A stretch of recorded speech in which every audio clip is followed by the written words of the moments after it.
Okay, so do your AR games look something like this? Where it basically is a cav line with a bunch of wind sweeps and annoying units that will likely just completely ruin your team? Well, that's fine, because we're actually going to go into the practicalities of how you can overcome teams like these using ideally pretty budget options. Enjoy! Let the lesson begin. What's up guys, Akariss here, bringing you another Fire Emblem Heroes video. Alright, today is going to be another ARO commentary. I feel like this one is very meta relevant because you're actually going to see quite a lot of these types of teams when playing AR offense. Thankfully, there is solutions to these types of teams. I don't have the enemy builds here. You will likely see them throughout the clip. It's a pretty short clip, although I have compressed it to make it, short, but generally speaking, a match like this might take you anywhere from like 20 to 30 minutes to plot out and execute, especially if you take into consideration calcs. So if you want to get the most out of your FEH experience, then these matches are pretty high quality and a lot of fun to execute.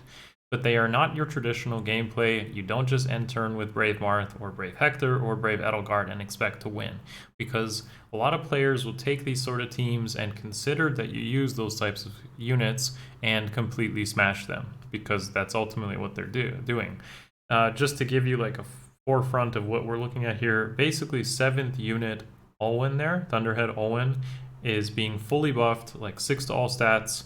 So she is immune to debuffs and will completely do hundreds, up to 100 damage on a lot of stuff. Everyone knows Dual Live, he's quite fearsome. Reinhardt is there, and that's a wind sweep Selena. So there aren't actually that many tanks that can basically walk into this and have a good time. It's basically full color coverage here. It's very difficult to do that. You might be able to multi-tank a team like this, but I personally don't have multi-tanking, nor am I able to even do that because I don't have access to multiple summoner supports. I'm F2P, only got one, so I only use a single tank team. But the two strats that I definitely would overcome something like this would be a multi-tank team or a player phase oriented strategy.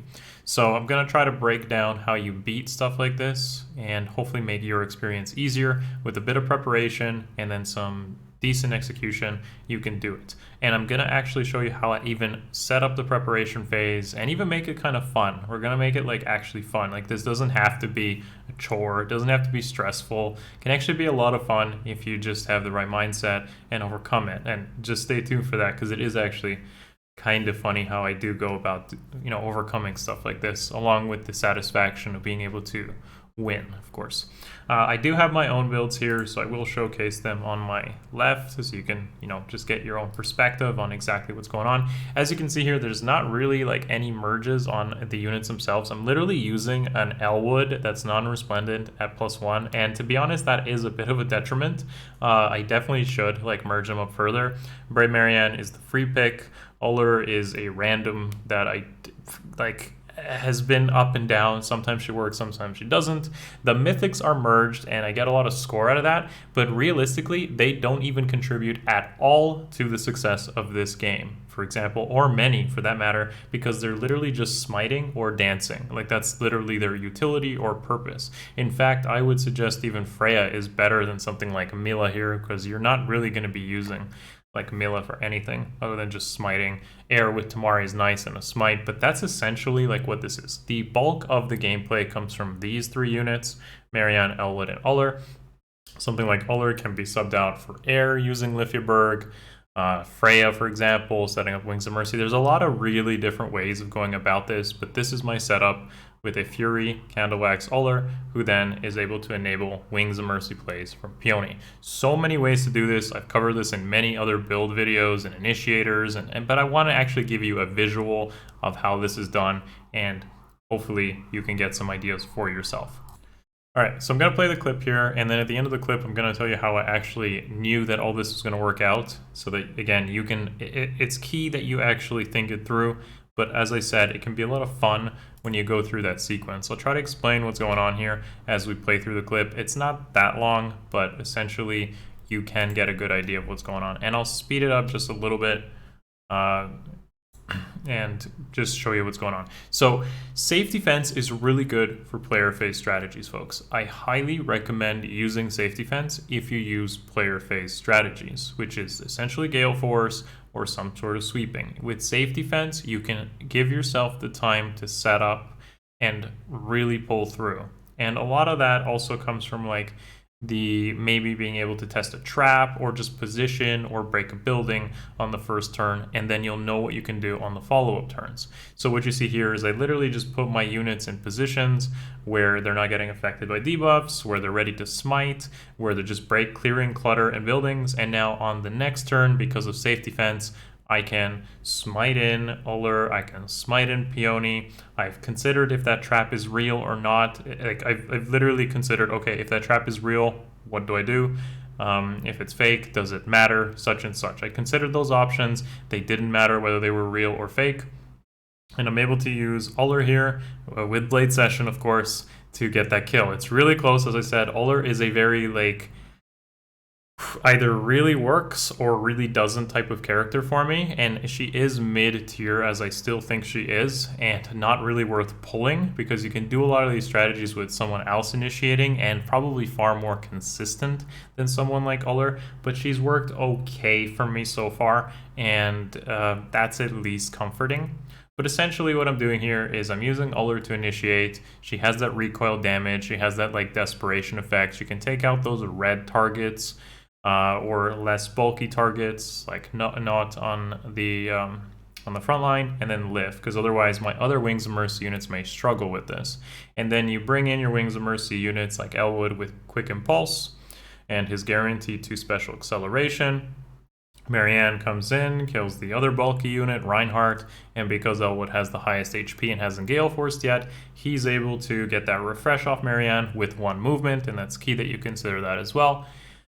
I know this sounds a lot like really complicated, but with like literally just mock battling your friends and you see these teams, it becomes like second nature. And finally, Eliwood Galeforces and then is able to shove, trap the range unit, which you can basically do against most teams. And that's it. That's really all it took. Like, you just took a team that otherwise couldn't really be tanked by most tank teams, and you were able to clear it out in a single turn.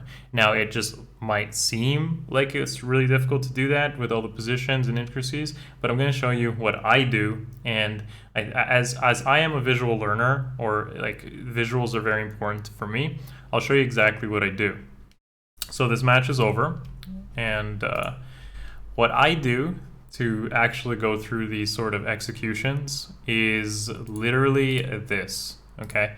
That. So I take a screenshot of the map, and then I just like do like this paint thing where I'm just, okay, where is every unit going to end up? What are they going to do? What do they kill? Slash it. That's it. So these letters here are just indicators of that particular unit. For example, U is Ullr, E is Eliwood, M is Mila, or M is Marianne. But you know, it's my own notes, and they don't have to be neat. But I'm just giving you a visual of how you can actually prepare your plan before you even execute it and win 100% of the time. It's like, it is about like 6, 7 actions or 8 actions or so, but if you map it out like this, you're not going to fail because you know exactly where and what is going to happen. So just like the clip we just watched, Mila and Air are going to smite Ullr and Peony.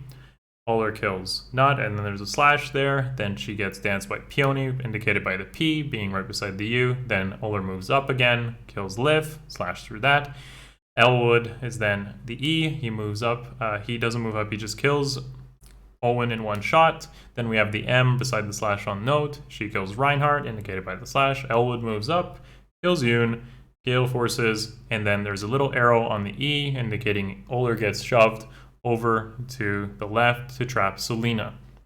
And because I know that Eldigan doesn't have any offensive pressure, it's pretty straightforward that Marianne and Eliwood can just enemy phase, and that's the game. It's because at that point you've won the next turn. So I've actually been doing this for like many games. This is just one example, and maybe in a future ARO commentary similar to this, I will share even more of these like paint skills with you guys. This is not extremely neat, but it doesn't have to be because it's literally just like you taking notes. You can do this on a notepad maybe, if you feel that's more comfortable. I just take a screenshot and then a snipping tool, for example, or my phone, and then just jot like the kind of movements that are going to happen.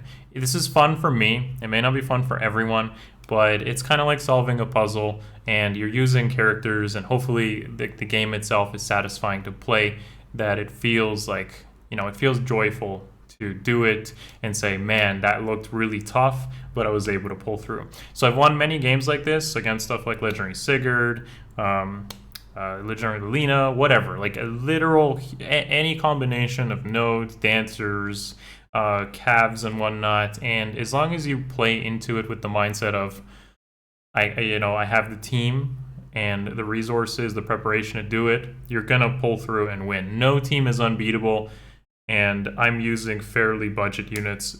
Again, there's so many different options you can go about this. I feel I've covered this in many other videos, but all you got to really keep in mind is with a player phase strategy, you need initiators, you need supports of some kind that likely do smiting or dancing. Don't overly rely on a dual skill, because again, you may not be able to do that.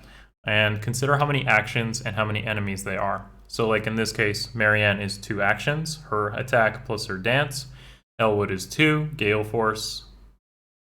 And Ullr is only 1, but Peony is 1, so that adds up to 6. So what that tells me is, and without considering the smites to get into position, what that tells me is I can potentially kill 6 units, or I kill 5 and then trap 1. That is like my initial thought process when I see a team like this, and that's just enough. But you can make this even better with stuff like Edelgard, Legendary, or Fallen, who have 3 actions, or dual skills, again, which can even add even more ridiculousness to this whole equation. Or if you just use less mythics, or potentially involve your mythics in some way with stuff like Wings of Mercy. There's so many options, and I'd love to hear how you go about doing this in the comments below. Share your strategies or your success running into stuff like this, or other variants of it, how you overcome it. Okay, guys? So hopefully you took something out of this video. If you enjoy these AR commentaries, then definitely smash the like button, and sub if you haven't already. Show me that you like these type of videos, so I know that I can continue putting in the effort for you guys to also enjoy them and take something out of it. I don't always want to like produce analysis and build videos and impressions videos and only that type of content, because I know it does well, but I want to actually see that you guys also enjoy this content and see the practical application of those build videos, and this is one of those type of videos. So do your best for it to be well received, and I will continue doing it. I'll probably still do it anyways, but it helps a lot if you do your part as a digester of this content. That's all for me. Like, sub, and Patreon if you want to support the content. I do this stuff also on Discord and Twitch in a live environment. This was actually a Twitch game. Check those out. See you in the next one, folks. Love you all. Peace.